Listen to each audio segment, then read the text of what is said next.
Oke, kita lanjutkan kuliah kita. Eh, jadi terakhir kita sudah menurunkan persamaan ini, ya. Saya ulangi lagi. F adalah gaya yang didefinisikan seperti biasa kita mendefinisikan gaya, dalam arti gaya dalam kerangka acuan inersial.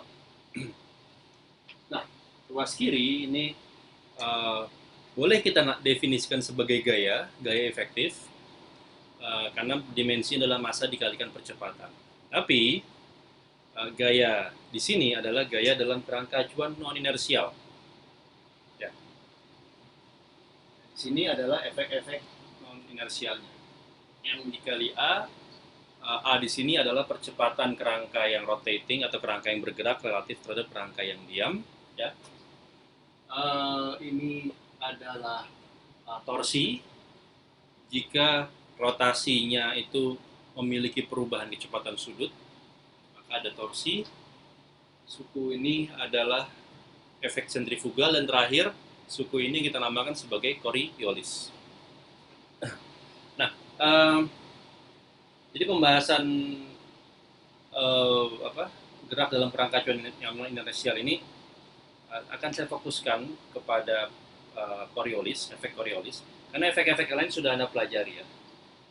Sentrifugal, lalu torsi dan lain sebagainya, ini sudah kita pahami. Yang mungkin terasa baru atau belum pernah kita temui adalah efek Coriolis. Dan efek Coriolis ini seperti yang saya katakan di video sebelumnya, ini bisa jadi sangat relevan dalam bukan hanya dalam fisika, tapi dalam engineering, dalam teknologi. Artinya gini, saya ambil contoh. Ini akan kita coba bahas secara lebih mendetail, tapi saya akan ambil contoh dulu. Misalnya efek Coriolis yang paling mudah kita temui adalah kita semua di permukaan bumi ini mayoritas berada pada kerangka acuan non inersial, ya kan? Kenapa? Karena bumi berotasi terhadap sumbunya. Bumi berotasi terhadap sumbunya. Dengan kata lain, kalau saya ambil titik pusat bumi, atau katakanlah saya ambil titik tepat di kutub utara atau di kutub selatan sebagai kerangka yang diam, maka kita semua yang tidak berada di situ merupakan kerangka yang non inersial relatif terhadap kerangka tersebut. Nah, efeknya apa? Efeknya rotasi bumi menghasilkan efek Coriolis, salah satunya. Ya. Coriolis ini pada uh, pada fenomena yang sehari-hari, misalnya Anda menjatuhkan batu dan lain sebagainya, kita akan hitung nanti, efeknya kecil, tidak terasa. Tapi pada konteks misalnya di aeronautical engineering, di teknik dirgantara, teknik penerbangan, atau misalnya Anda berbicara mengenai ICBM, Intercontinental Ballistic Missiles, ya, Anda ingin menembakkan misil dari satu benua ke benua lain, maka Anda harus memperhitungkan efek Coriolis ini. Karena pada jarak yang begitu jauhnya, efek Coriolis menjadi sangat relevan. Nah, jadi efek Coriolis ini memang penting untuk dipahami, bukan saja oleh fisikawan, tapi juga oleh engineer. Nah, seperti yang tadi saya sebutkan, ya, contoh paling jelas dari efek Coriolis adalah efek akibat rotasi bumi, ya. Jadi kalau bisa saya gambarkan,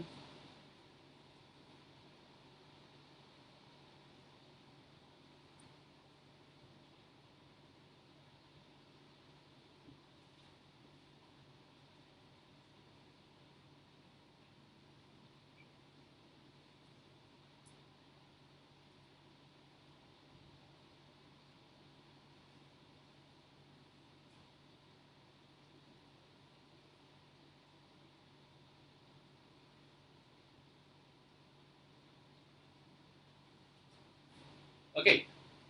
Jadi ya, anggap ini adalah suatu ini bumi, ini adalah saya perlu menggeser sedikit kameranya.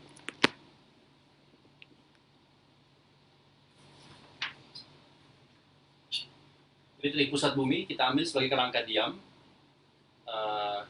Ini adalah sumber rotasinya, dan kita ambil rotasi bumi seperti ini.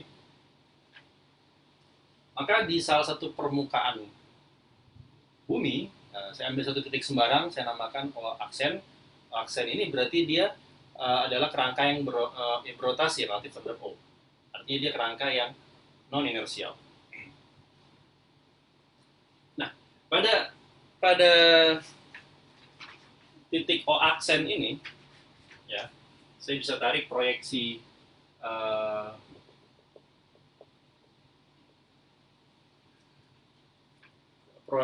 efek rotasi pada titik O aksen adalah seperti ini, ya kan? Saya bisa, saya mungkin bisa mengambil patch dari sini. Saya zoom in. Jadi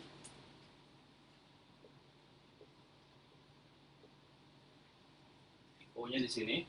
Ini adalah cuplikan dari permukaan bumi yang menaungi titik O aksen, ya, yang merupakan kerangka non inersial. Oke. Nah,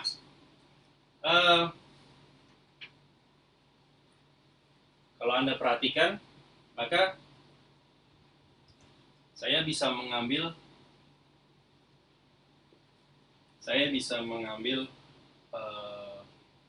arah ini adalah E1 aksen,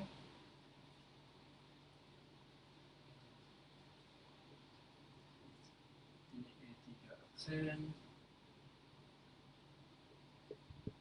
Jadi E3 aksen itu menembus keluar bidang, ya.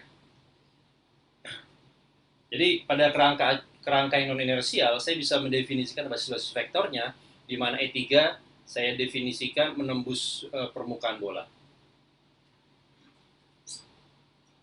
Dan di sini adalah sumbu rotasi. Maka antara sumbu rotasi dan basis vektor E3 ini secara umum membentuk sudut. Saya namakan sudutnya alfa. Oke.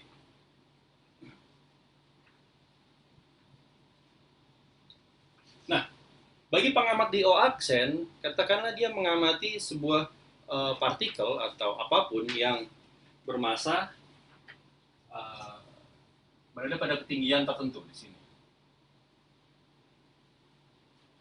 Oke.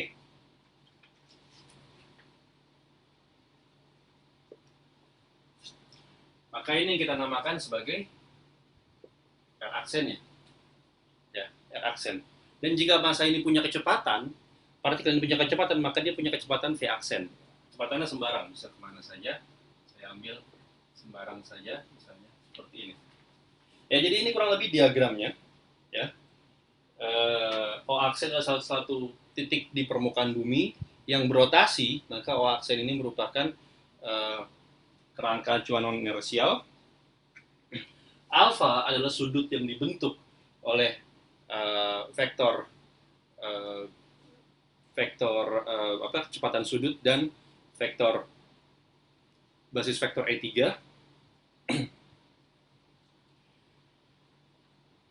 E1 dan E2 adalah basis vektor yang lain. R aksen adalah vektor posisi dari partikel dilihat dari pengamat O aksen. V aksen adalah kecepatan.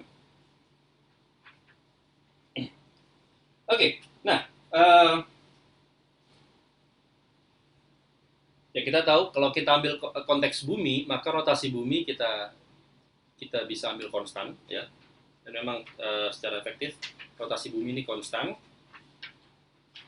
Kita ambil besarnya omega ini adalah suatu nilai skalar, omega skalar, omeganya konstan, dikalikan vektor normal.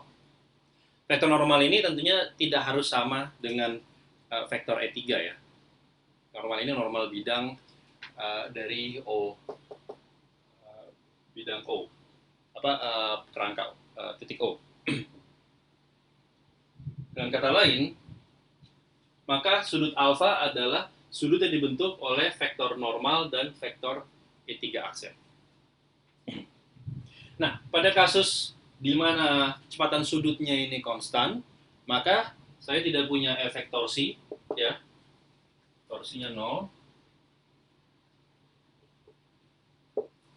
Maka persamaan saya tereduksi menjadi, kalau saya tulis, sini saya namakan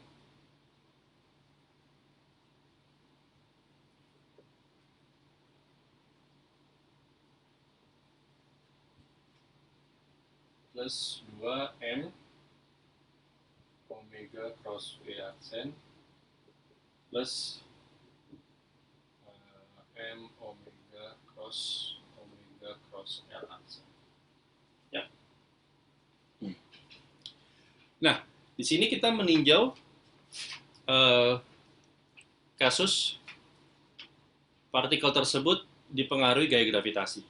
Maka saya taruh ini partikel bermassa M, dia dipengaruhi oleh gaya gravitasi.